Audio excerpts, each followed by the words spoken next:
আমাদের মনে আছে যে বিগত সরকারের সময় কতগুলো ইন্ডিপেন্ডেন্ট পাওয়ার প্ল্যান্টের কতগুলো চুক্তি হয়েছিল।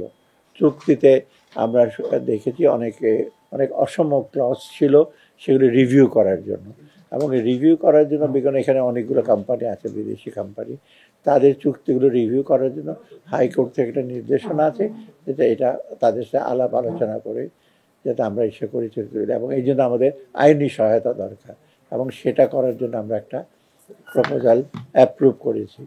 যেটা ওই এখানে একটা লিগ্যাল ব্যাপার আছে, তো আইনি ব্যাপার আছে, চুক্তির ব্যাপার, একতরফা তো চুক্তি সে করা যাবে না এটা। আর দ্বিতীয়ত এখানে অবশ্য আমাদের খাদ্য যে উপদেষ্টা আছেন উনি বলবেন ডিটেল।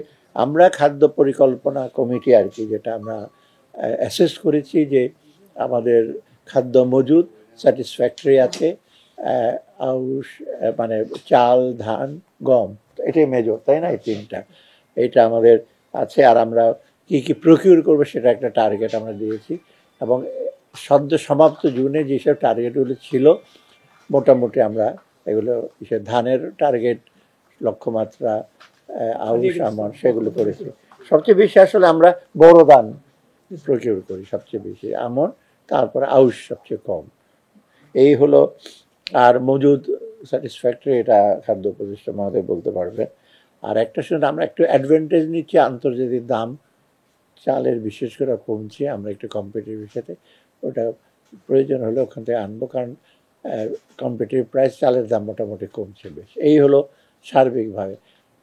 ইসে হলো যে আমরা চেষ্টা করছি যেমনি হোক বাজার মূল্য স্থিতিশীল করা।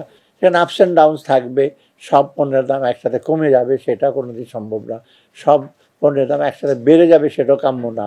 অতএব এই দিক দিয়ে আমরা একটু সজাগ আছি।